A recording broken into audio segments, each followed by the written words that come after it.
오늘 우리에게 주실 말씀은 마태복음 28장입니다. 신약 52쪽입니다.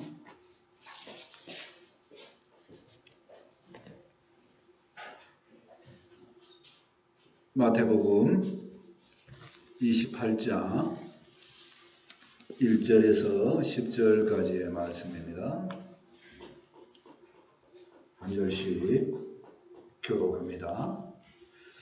안식일이 다 지나고 안식 후 첫날이 되려는 새벽에 막달라 마리아와 다른 마리아가 무덤을 보려고 갔더니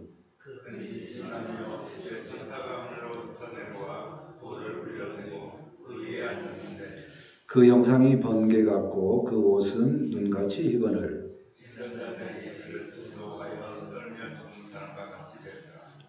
천사가 여자들에게 말하여 이르되 너희는 무서워하지 말라. 십자가에 못 박히신 예수를 너희가 찾는 줄을 내가 아노라.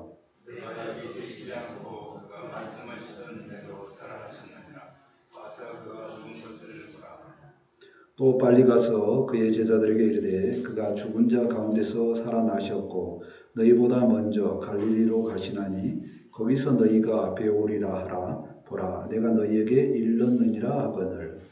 제자들이 무덤과 금품으로 빨리 무덤을 떠나 제자들에게 알리려고 가로질렀으되 예수께서 그들을 만나 이르시되 평안하냐 하시거늘 여자들이 나아가 그 발을 붙잡고 경배하니 예수께서 이르시되 무서워하지 말라. 가서 내 형제들에게 갈릴리로 가라 하라. 거기서 나를 보리라 하시니라. 아멘.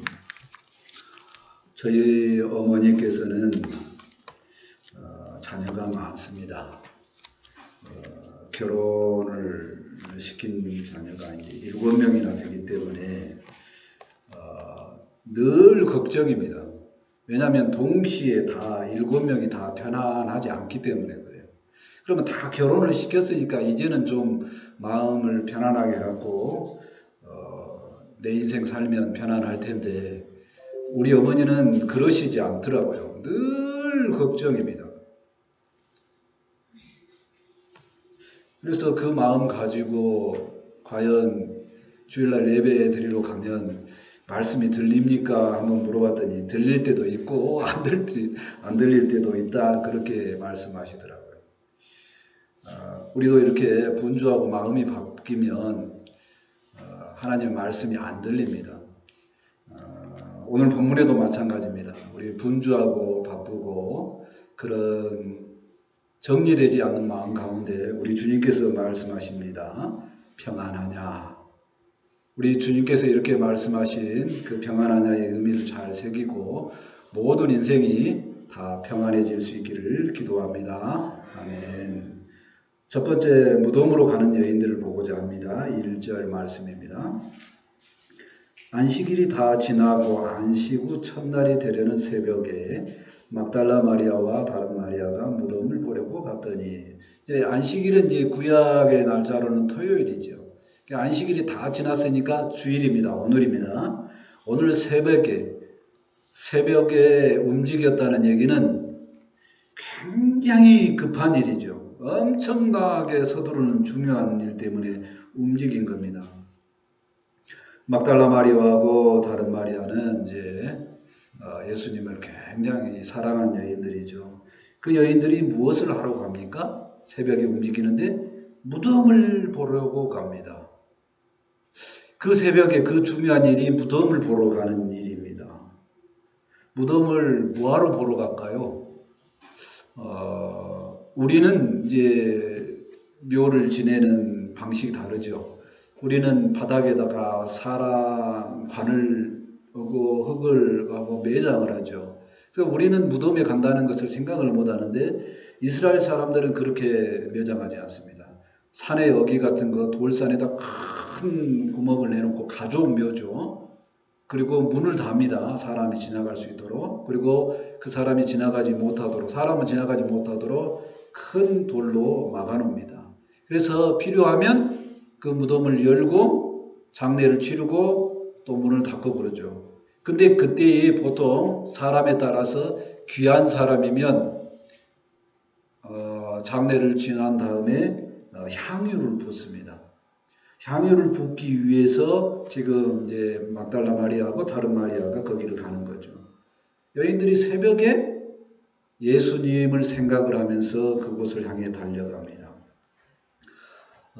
무덤을 향해 가는 그 여인들의 마음이 어떠할까요? 좀 생각을 해봅니다. 얼마나 마음이 무거웠을까요? 우리가 죽음을 생각을 하면, 무덤을 생각을 하면 결코 즐겁거나 기쁜 사람이 없을 겁니다. 근데 이 여인들도 똑같죠. 근데 그래도 우리가 장례를 지를 때 호상이라고 하는 것은 나이가 먹었거나 혹은 마땅히 좀 병원에 계시거나 조금 이제 효도할 기간을 두고 돌아가시면 그래도 호상입니다. 이렇게 이야기를 하죠.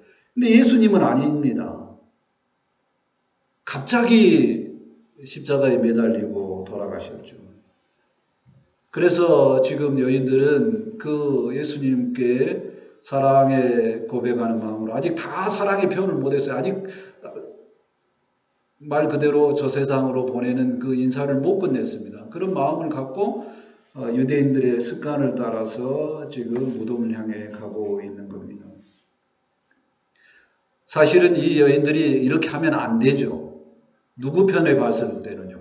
예수님 편에 봤을 때는. 왜 그러냐면 예수님께서 분명히 살아계실 때 십자가에 죽으시기 전에 나는 죽겠지만 죽고 나서 살아나신다고 말씀하셨습니다. 아멘. 근데 이 말씀을 기억을 하면 어떻게 해야 돼요?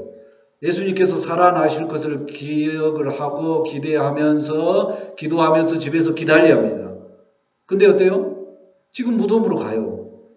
사람이 큰 일을 당하고 충격을 당하면 정신이 혼미해집니다. 아무것도 생각이 안 나고 몸의 습관을 따라서 행하죠. 그러니까 여인들의 마음에 뭐가 사라졌습니까? 예수님께서 평상시에 하던 말씀이 싹 사라지고 뭐만 남았어요? 습관을 따라서 하는 행동만 남았다는 겁니다. 이 여인들의 문제에만 해당되지 않습니다. 우리도 똑같습니다. 큰 일을 당하고 충격을 받으면 정신이 혼미해져서 습관을 따라갑니다.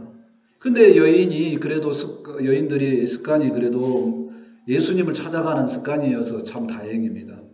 우리도 동일하게 정신이 혼미해지고 또 충격을 받더라도 예수님 찾아서 교회로 나왔으면 좋겠습니다. 아멘. 어찌하든지 우리의 습관은 힘들면 정신이 없으면 교회로 나오는 그런 습관이었으면 좋겠다는 겁니다. 왜 그러냐? 그 습관이 우리에게 산 소망인 줄 믿습니다. 아멘. 세상 사람들은 큰일을 당하고 정신이 없으면 그때 뭐를 합니까? 자기의 습관대로 따라갑니다. 근데 우리는 부활에 대한 소망이 있기 때문에 정신이 혼미하고 아무리 사정이 급하고 평안치 못한 시간 가운데도 산 소망 때문에 하나님을 향해서 예배당으로 나오는 줄 생각을 해봅니다. 아멘. 그래서 우리가 소망의 말씀을 붙들기를 원합니다. 시편 119편 116절에 말씀합니다. 주의 말씀대로 나를 붙들어 살게 하시고 내 소망이 부끄럽지 않게 하소서. 아멘. 우리가 정신이 없고 혼미하고 힘들 때에 예배당에 오는 이 소망이 부끄럽지 않도록 주님께서 붙들어 주시기를 원합니다. 아멘. 두 번째, 천사의 메시지를 들어보고자 합니다. 2절 말씀입니다.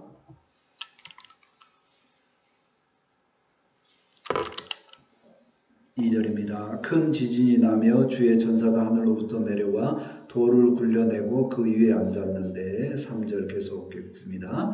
그 형상이 번개 같고 그 옷은 눈같이 희거늘. 갑자기 천사들이 나타났습니다. 주의 천사들이. 하늘이 놀랄만한 일이, 기적이 일어나는 거죠. 하나님의 현현이라고 생각을 해도 됩니다.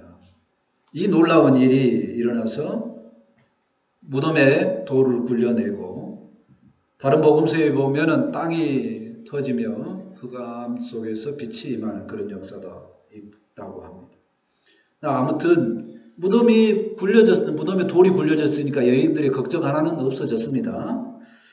자, 그리고 그 무덤을 지키는 사람들이 있었습니다. 4절 말씀 보실까요? 지키는 자들이 그를 무서워하여 떨며 죽은 사람과 같이 되었더라. 보편적으로 무덤을 사람들이 지키나요? 안 지키죠. 근데 이 지키는 사람들은 왜 지킵니까? 평상시 사건이 있었습니다. 뭔가요? 예수님께서 나는 죽지만 부활할 거다. 살아날 거다. 그러니까 종교 지도자들이 저 예수파들 저것들 틀림없이 예수가 죽어도 시체를 훔쳐가고 살아났다고 혹시 속일지 모르니까 경비병들 가서 너희들 지켜라 이렇게 한 거죠. 근데 그들이 갑자기 천사가 나타나고 무덤에 돌을 굴리니까 놀래서 엎드러진 겁니다. 그래서 이들이 뭐를 본가요? 예수님께서 살아나신 것을 목격한 줄 믿습니다. 아멘. 세상은 우리 주님께서 살아나신 것을 모르게 하려고 방어를 하지만 하나님께서 그 지키던 자들을 아이러니하게도 오히려 그 사람들을 증인으로 사용하시는 줄 믿습니다. 아멘. 이제 그 천사가 여인들에게 말을 전합니다. 5절 6절을 보실까요?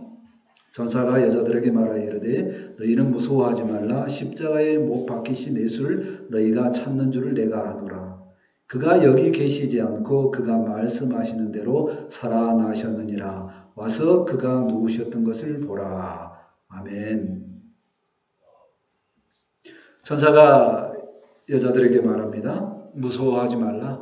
너희가 예수님을 찾는 줄 안다는 거죠. 누군가가 이 전신이 혼미할 때 내 마음을 알아주면 너무 좋습니다. 근데 천사가 나타나서 하나님의 사자가 나타나서 너희들 마음을 안다 그러니까 얼마나 좋습니까? 그리고 나서 그 아는 내용을 말씀하시는데 뭐라고 하느냐면 십자가에 박히신 예수님이 어쩌다고요? 말씀대로 다시 살아나셨다고 말씀합니다. 아멘. 말씀대로 살아나신 그 예수님께서 무덤에 있을 리가 없죠. 그래서 너희가 어떻게 해라? 들어와서 확인해봐라 하는 겁니다. 여인들이 무덤에 들어가서 확인해 보니까 정말로 예수님은 살아나셨는 줄 믿습니다. 아멘. 그래서 여인들이 눈으로 보고 천사들의 메시지를 듣고 확신을 합니다. 확신을 해야지 몸이 움직입니다. 그렇게 확신을 갖고 있을 때 이제 천사가 생각나는 말씀을 전합니다. 사명을 전하죠. 7절 말씀을 보실까요? 또 빨리 가서 그의 제자들에게 이르되 그가 죽은 자 가운데서 살아나셨고 너희보다 먼저 갈릴리로 가시나니 거기서 너희가 배우리라 하라. 보라 내가 너희에게 일렀느니라 하거늘. 천사의 메시지가 두 가지입니다. 하나는 뭐냐면 제자들에게 알려라. 뭘 알려라?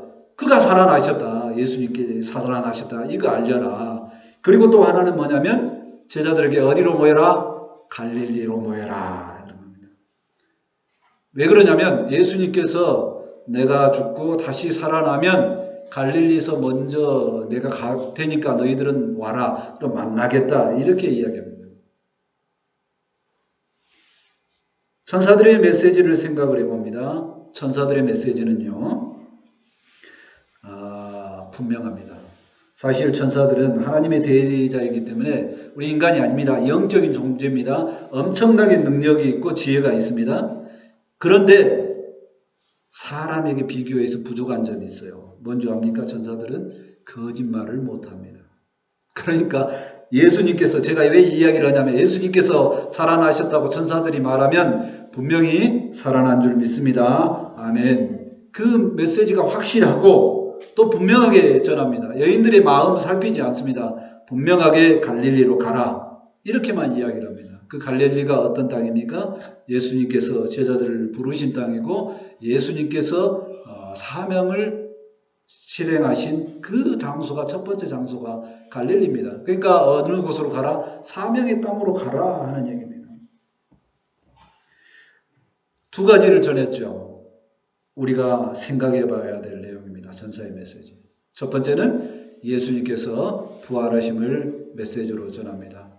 우리가 신앙생활을 할 때 목표가 어디냐, 종착지가 어디냐, 그렇게 말하면 우리는 부활에 있는 줄 믿습니다. 아멘. 우리 주님께서 부활하셔서 맏아들이 되셨습니다. 그리고 우리 보고 뭐라고 하냐면 형제라고 합니다. 그러니까 그 예수님께서 부활하셨으니까 우리도 부활하는 줄 믿습니다. 아멘. 두 번째 메시지는 뭐냐면 갈릴리로 가라. 어디 땅으로 가라? 처음 예수님을 만난 곳으로 가라. 처음 주님 때문에 살아났던 그 역사 기억하고 사명을 생각하라 하는 얘기죠. 우리가 믿음의 삶의 원동력이 있는 것은 주의 말씀이 생각나야 됩니다. 주님께서 죽으심으로 막 정신이 혼미했다가 천사의 메시지를 들어보니까 옛날 말씀이 생각납니다. 여인들이. 그리고 갈릴리가 생각나고 해야 될 일이 생각이 납니다. 우리도 동일한 줄 믿습니다. 우리가 마음에 두고 있어야 될 메시지는 이 두 가지입니다. 우리는 반드시 주님 때문에 부활하는 줄 믿습니다. 아멘. 그리고 또 부활 때문에 모든 문제가 해결됨을 믿습니다. 죄 문제도 해결되고 죽음 문제도 해결되고 이 땅에 분주하고 바쁘고 억울한 일 다 해결되는 줄 믿습니다. 아멘. 그리고 이 부활의 메시지가 분명하게 내 마음에 확신으로 심겼다면 이제 뭐를 해야 될까요? 제자들이 갈릴리로 갔듯이 우리도 사명의 땅을 생각을 하면서 내게 주신 사명의 말씀을 생각하고 그 소망 가운데 살았으면 좋겠습니다. 아멘. 소망의 말씀을 받습니다. 베드로전서 1장 3절입니다. 그 많으신 긍휼대로 예수 그리스도를 죽은 자 가운데서 부활하게 하심으로 말미암아 우리를 거듭나게 하사 산 소망이 있게 하시며 아멘. 예수님께서 부활하시고 우리에게 산 소망을 주셨는 줄 믿습니다. 아멘. 이 산 소망 때문에 살아가고 약속의 말씀을 붙들고 살아가면서 우리가 다 부활 신앙으로 살았으면 좋겠습니다. 아멘. 세 번째, 평안하냐 물으심을 말씀 보고자 합니다. 8절 말씀입니다. 8절입니다. 그 여자들이 무서움과 큰 기쁨으로 빨리 무덤을 떠나 제자들에게 알리려고 다름질할세. 그 여자들이 마음에 두 가지 마음이 생겼죠. 천사를 만났으니까 너무 무섭습니다. 근데 동시에 뭐예요? 너무 기뻐요. 여인들이 달리기를 합니다. 자, 예전의 시대에 여인들이 달리기를 할 만한 일이 뭔 일이 있습니까? 우리 권사님들 최근에 달려보신 적이 있는가요? 없죠. 달릴 일이 없습니다. 그럼 질문을 좀 바꿔볼까요? 올해 이렇게 달리고 싶은 마음이 들 만큼 기쁨의 일이 있었나요? 있었으면 좋겠습니다. 아멘. 우리 교회에 아주 기쁜 일이 있습니다. 제가 참 오래 참았습니다. 뭐냐면 우리 김양림 권사님께서 연초에 말씀 보라 그랬잖아요. 김양림 권사님 말씀을 너무 사모하는 가운데 말씀을 읽었습니다. 어디를 읽으신다고요? 제가 이제 구약을 다 읽고 신약 한참 읽고 있는 것까지만 들었는데 정확하게 어디 읽고 계시는지 모르겠습니다. 제가 왜 이게 기쁘냐면요. 글을 모르면 뭐라 그래요? 까막눈이야, 까막눈. 암흑이에요. 아무것도 안 보여요. 근데 탁 열리면서 하나님의 말씀을 보는 게 이 부활의 체험이라는 얘기입니다. 얼마나 그 답답하게 그 전에 본인이 말씀을 못 봤는데 이제 하나님의 말씀을 보면 얼마나 기쁘겠습니까? 저도 인생에서 그런 부활 같은 제가 살고자 하는 욕망이 생기는 그 부활을 체험했기 때문에 그 감동이 때문에 저도 많이 기뻤습니다. 우리도 동일하게 부활의 주님 소식 듣고 이런 기쁨의 삶을 살았으면 좋겠습니다. 아멘.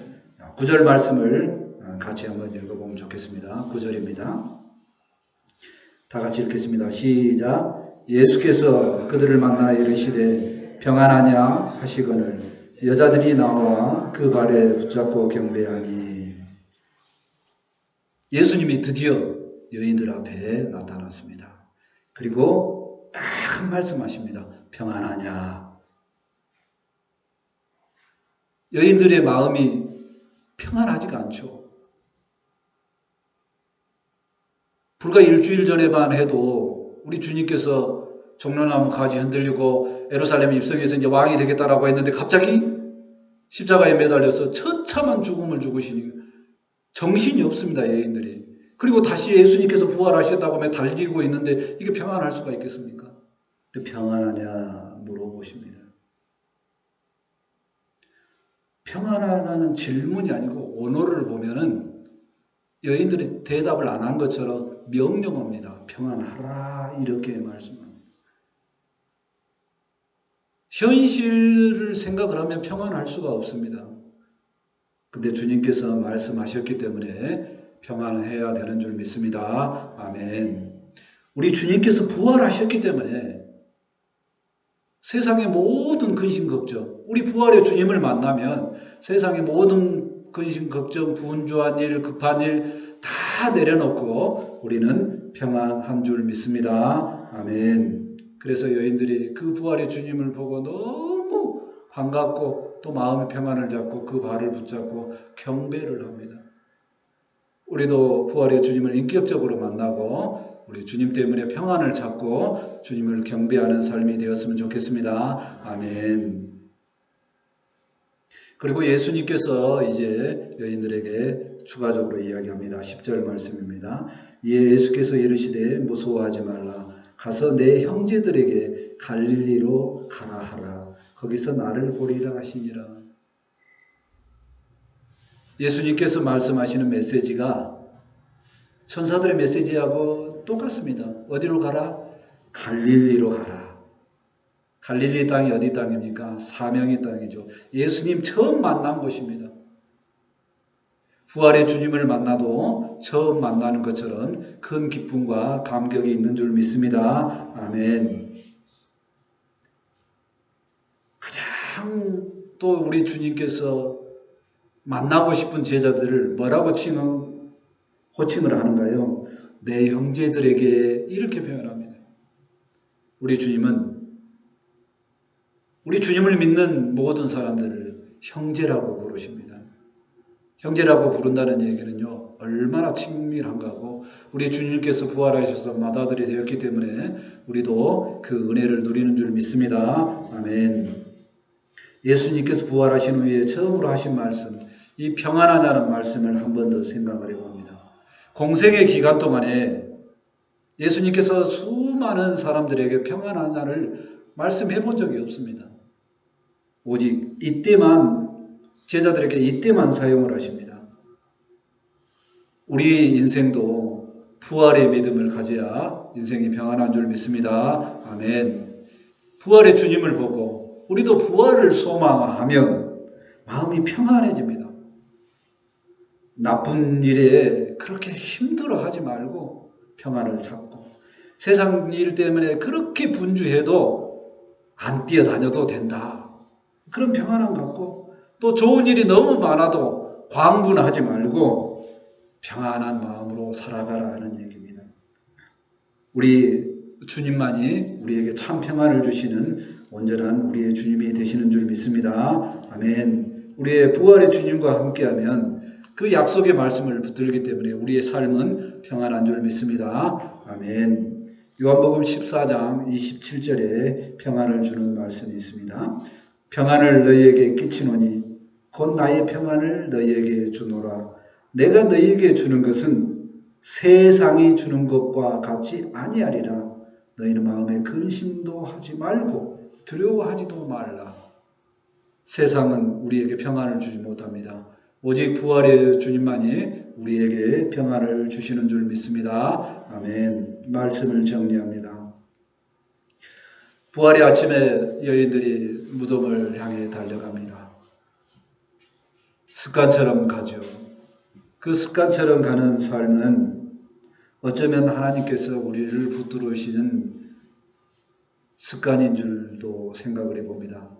우리가 매주 어쩌면 습관을 쫓아 주일날 주님께 예배를 드리러 옵니다. 그러나 이 예배 드리는 이 시간만큼 항상 주님을 만나고 또 주님께서 우리에게 말씀하시는 평안하냐 음성을 듣고 평안한 삶으로 나아갔으면 좋겠습니다. 아멘. 부활의 주님을 늘 고백하고 우리의 모든 삶이 평안으로 들어가길 간절히 기도합니다. 아멘. 기도합니다. 부활의 주님께서 우리에게 말씀하십니다. 평안하냐? 이 땅의 삶은 분주하고 버겁습니다. 그러나 우리 주님께서 부활하시고 우리에게 평안하자 말씀하셨사오니 우리가 평안에 들어갈 수 있도록 아버지 함께하여 주옵소서. 우리의 마음 붙들어 주시고 평안한 마음 얻어서 주님과 동행하며 인생의 삶을 온전히 안식 속에 살아갈 수 있도록 함께하여 주옵소서. 그리하여서 모든 삶이 우리의 삶을 보고 부러워하는 그런 삶이 될 수 있도록 함께하여 주옵소서. 평안의 말씀이 선포되었사니 이 말씀이 우리에게 생명이 되고 은혜가 되고 능력이 되길 원합니다. 함께하여 주옵소서. 감사하며 예수님의 이름으로 기도합니다. 아멘. 이제 찬송 167장 하시고 준비하시는 일 하나님께 드립니다. 167장입니다.